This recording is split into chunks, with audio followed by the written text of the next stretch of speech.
What's up, everybody? Welcome to the Magic Dads podcast here on the Old Cranky Man channel. My name is Blake, and I'm here with Hey, Stefan.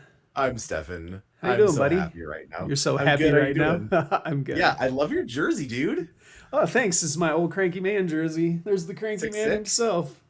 Mine's in the other It's room even hanging got up. my number on it. Yeah, I've got number 7 in the other room. Yeah, I'm so happy Chris got those for us, man. Felt Yeah. like part of the family Yes, it's yesterday. got my name on the back. I am a real Yeah, OCM now. Hey, if it's you like true. what we're doing here, please subscribe to the channel. Make sure you turn Oh notifications yeah. on so that we get to annoy you every time we upload a video. If you're listening to us on Apple Podcasts or Spotify, please give us a follow. That is all free. But if you would like to help contribute monetarily, there is a link to our Patreon down in the description of this video. You can head on over there for just what is it again? The Loch Ness $3. monster. Oh yeah, tree fitty. Just under tree Just on fitty. the tree fitty, baby. Yeah, get that Loch Ness monster is due. Call me what you want. I'll be the Loch Ness monster for you. Oh boy, it rhymed.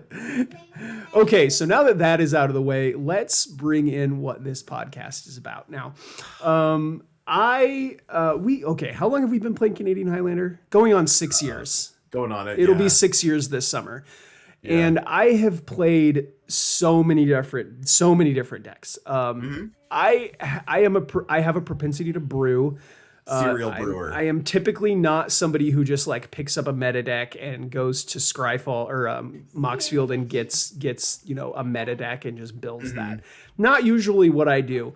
I like to be my own person. So I feel like I have brewed and played with so many different archetypes and so many different fringe decks, and I just cannot find one that I really latch onto. Like in the same way that you latch onto Sandy B. Yeah. Like Graveyard decks in general, I think I'm yeah, very like. yeah, graveyard decks in general. But like when we first started playing Canadian Highlander, you were already latched onto this archetype. You loved it, and you still Yeah. have a deep passion for this deck. And I still have it together. I just cannot find that for myself. Yeah.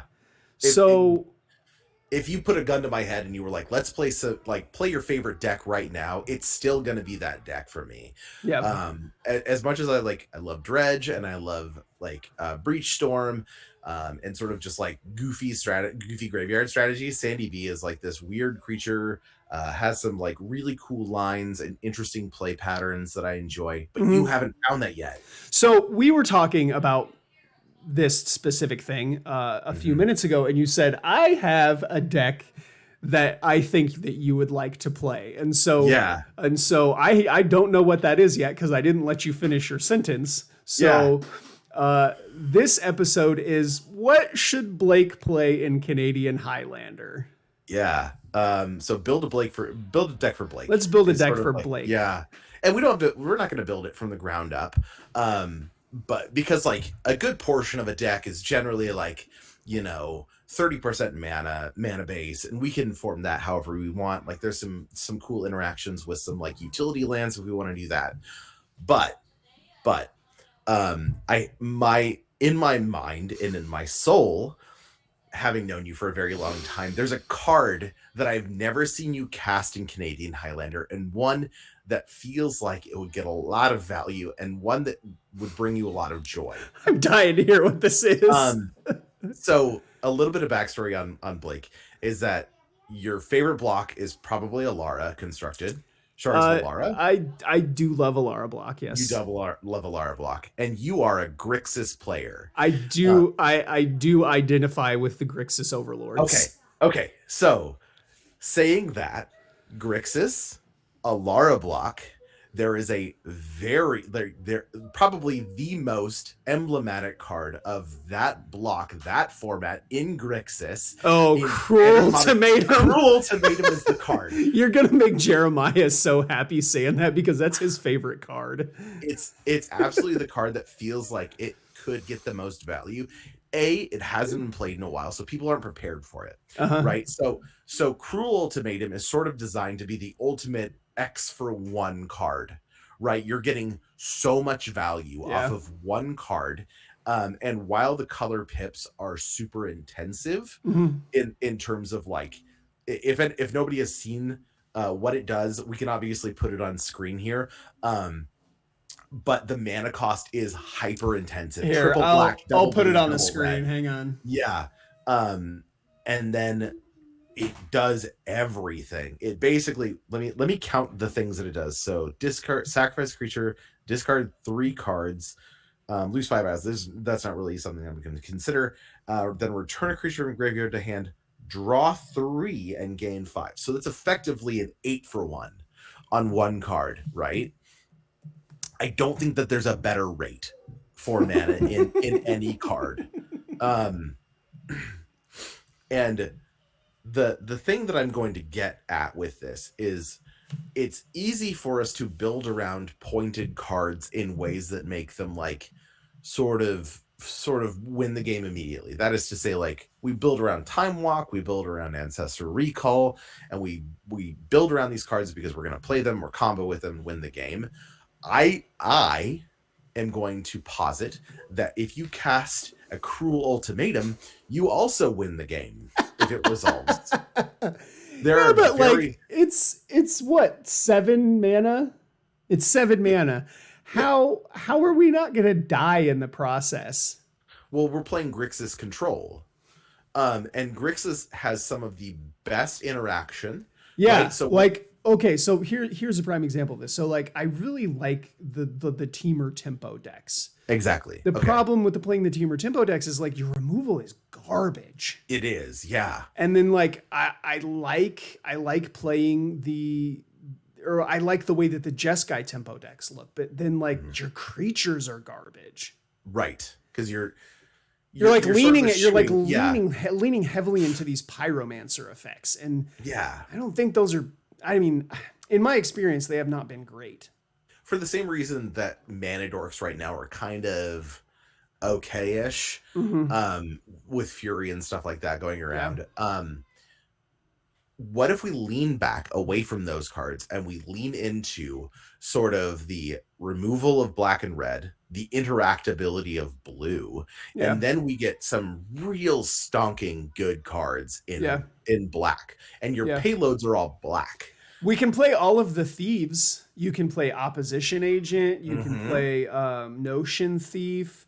You can play Hull Breacher. Correct. You can play Stifle. Shadow of Doubt, Nimble Obstructionist. Exactly. So you're getting at like the concept behind this is definitely we play early game resource denial. We like people never expect to stifle, and we get to play all the best counter magic, all the best, like we get to play obviously like is that okay? Wait, hold on. That's how you beat Jeremiah. Exactly. Stifle. You don't let you, and we play like he's always doing some dumb thing with like, okay, this game it's an Arena Rector and an Ugin, and this game it's a Reanimate and a Traxa, and this game it's the Initiative. Like Stifle answers all of these things. Yeah, you also get to play like hard answers to tutor effects in like the Shadow of Doubt and Opposition Agent. Opposition Agent, yeah. So you get your creature package all sort of doubles as like the Opposition Agent and the Nimble Obstructionist operate in a function in which you're denying your opponent resources, and they can also just be beaters. And you're running like Bone Crusher Giant, you're running the blue Brazen Borrower. Thank you. I always think Petty Theft, like that's the card, like I don't know why the important always half of that card. Very much. And then you also just get to play all of the really good pointed cards. Like we're playing Demonic Tutor because we get because we're going to play all of we're going to be able to get whatever we need at the right time, and you are a deck that wants to resolve Cruel Ultimatum. And when I say that you want to resolve it, I mean every game.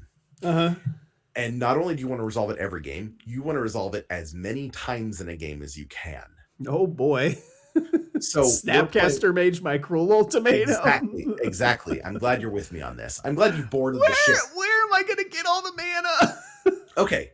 Excellent. I'm glad you've asked this question. So, the other part of the deck is definitely a mana acceleration portion where we are playing just straight to we're playing. So we have card advantage in the form of like our blue spells. Like we Okay. have treasure cruise. We're gonna do treasure cruise. Okay. We're gonna have card selection. We're gonna mull drifter because we Oh can evoke boy. that. We can evoke mull drifter. We can draw some cards. We can reanimate mull drifter and get more cards in. And it's sort of easy to cycle this Sign through me and up. draw more cards. I'm glad you're with me. Stay on the boat. And then there's cards that I really like that I feel like are underplayed. Dark Ritual. Oh, okay. I mean, yeah. So we're playing rituals. We're playing not a ton of them, but things that are going to allow us to do really unfair things early game and really cool stuff late game. Can I play Hypnotic Spectre? You have to play Hypnotic Spectre. Actually, Go. you're required to.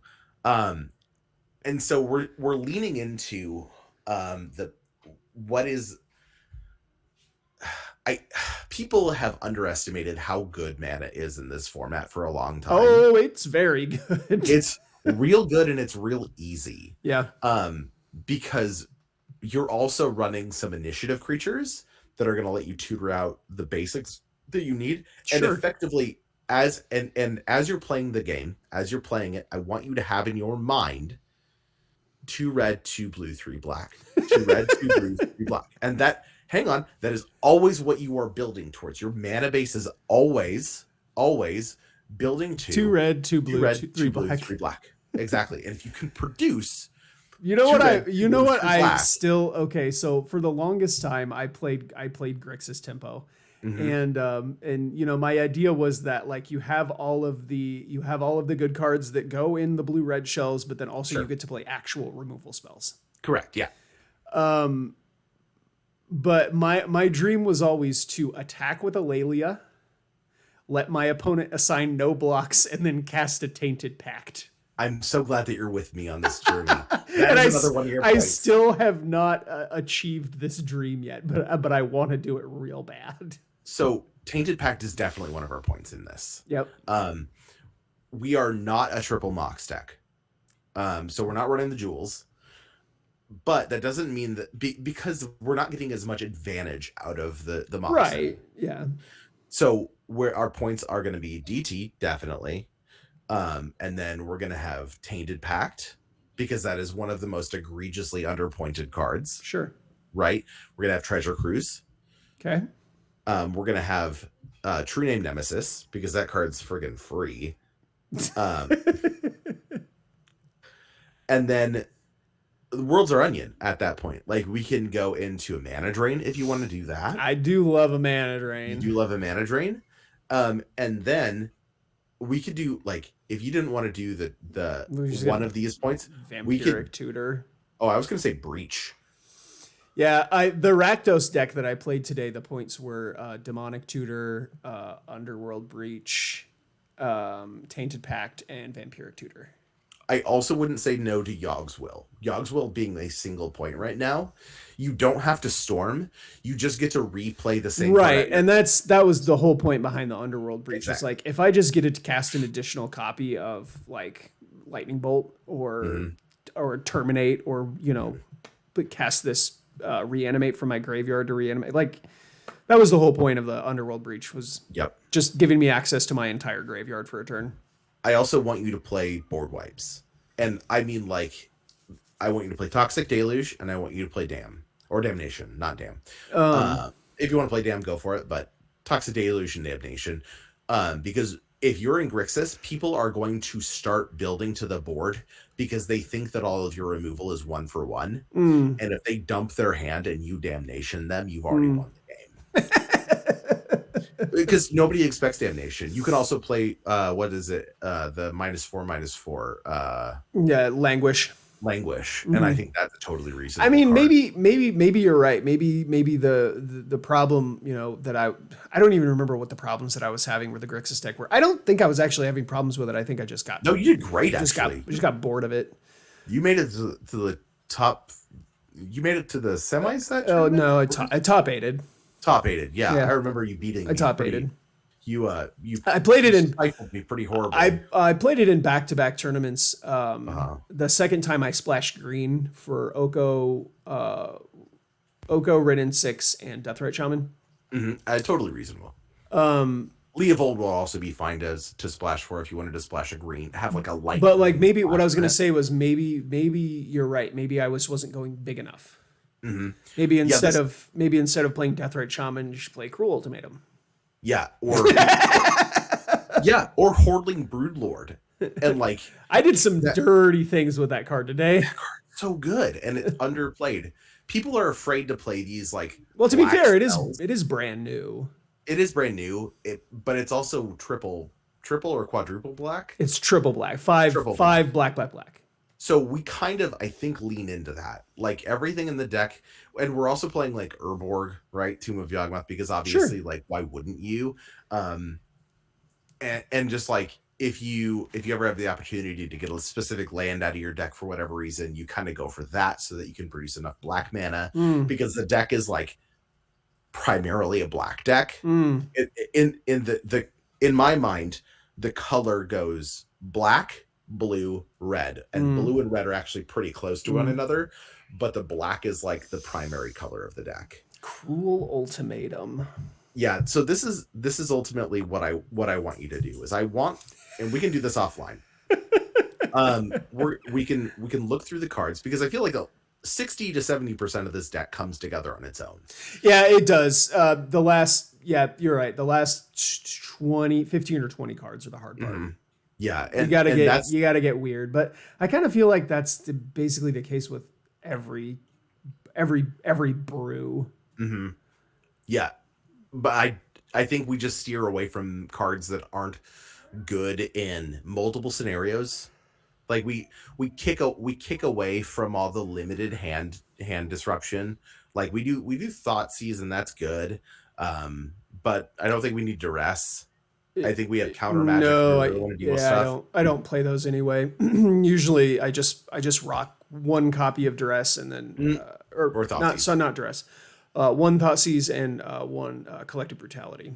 Yeah, that's another one. Yeah, right. Like if we're talking about 2-for-1s, every time I've ever cast Collective Brutality, it's been amazing. And then you also get access to like Grief and Subtlety and Fury. So like all of these evoke creatures, and then you have all of your reanimation effects. Yeah. Where like looking at Modern right now is sort of like an inspiration. The two decks that inspired me the most in thinking about this were the Rakdos Scam deck. Because it sort of operates in a way like we see a lot of these decks that have flicker effects. What if instead of a flicker effect, it was a Feign Death? Yes, exactly. And then the other one is the Living End deck because we want to basically utilize, like, fill up our graveyard, utilize that as a resource, and then Living Death back a decent chunk of creatures. And not necessarily literally do that, but like build up resources and then unleash it more into value. It's sort of where I'm standing. Yeah, sounds amazing. Okay, I want to cast a Cruel Ultimatum. Okay, this is the card that I just want you to keep in mind. 2 black, or 2 red, 2 blue, 3 black, and then you'll be happy. And I guarantee you, the more you cast that spell, and the more you like make it your goal to find and cast that spell every game, the happier you will be. Aww. Because, so nice to me. Yeah, like this is the card that's going to win you the game. Like it'll demoralize your opponent into the dirt because you're drawing 3, they're losing 3. You're gaining a creature, you're losing a creature, and you can run like super sick reanimation targets because this is a reanimation spell. Sure. Effectively, and so you can run things that allow you to put a couple of big heavy targets in the graveyard. You know what would be really cool? If you reanimated the new Atali and then you flipped this card off the top of your deck. That is exactly what I'm talking about, man. Yeah, there's sort of a lot of different ways. Jeremiah will still find a way to win the game. Yeah, it's entirely possible. But sometimes you fill your graveyard and then you overload a Mizzix's Mastery. Oh, that's fun too. And if we're talking about easier ways to cast a spell, like just getting a Mizzix's Mastery in your graveyard and flashing it back, or getting overloading it. or not getting it in your graveyard, getting a Cruel Ultimatum in your graveyard, and then just casting Mizzix's Mastery. Oh, cool! Here's a Cruel Ultimatum that costs 4 mana. It's exactly the kind of thing where I'm like, you're getting a lot of value, and you don't necessarily have to. Are there? Wait, hold on. That sounds actually really good. Entomb a Cruel Ultimatum and then Mizzix's Mastery it. Are there other that's like Reanimator but for sorceries?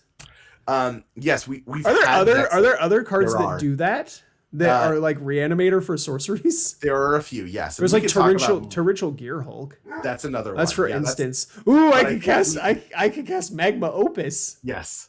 So there is another. We are going to run a copy of a Gear Hulk, Torrential Gear Hulk, because obviously the card's very good. I have a foil one. And we don't worry about mana. We don't worry about mana because we're always going to hit 2 blue, 2 red, 3 black. If anything has 2 red, 2 blue, 3 black in it, we can always know in our minds that we're going to be able to cast that spell. That's awesome. I could play the what is he called? Nicol Bolas. Oh, Dragon God. Dragon God, yeah. He's 1 red, 1 blue, 3 black. That seems right in line with what. Isn't that what his mana cost is? Yeah, I think so. 1 blue, 1 red, 3 black. There is nothing that I can think of that is more mana intensive than Cruel Ultimatum, but also nothing that is more demoralizing or game winning than Cruel Ultimatum. Oh, buddy. So, okay, hold on. I honestly, when you said that earlier, and I was like, okay, wait, hold on. We got to make this into an episode of podcast. I was not expecting you to say Cruel Ultimatum.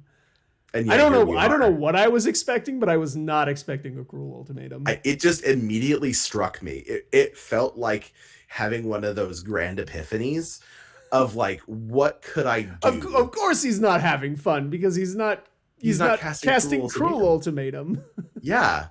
Exactly. Like all of the decks that you seem to like have these punches, and the things that make you the happiest are when you get to basically go over the top of what your opponent's trying to do in a way that doesn't necessarily win. Like your favorite reanimation target is Atraxa, and it's because it's a really good body that has a great payoff, draws you tons of cards. And yeah, there's ways to play around it or beat it, but also the resource generation from that. What if Atraxa, instead of drawing you a few cards and being a good body, made your opponent discard 3 cards? You drew 3 cards. Can I get a Cruel Ultimatum on a stick? That is Archon of Cruelty. Oh yeah, I forgot. You're welcome. That is the other modern deck that has sort of inspired me. I forgot about Archon of Cruelty. That is a Cruel Ultimatum on a stick.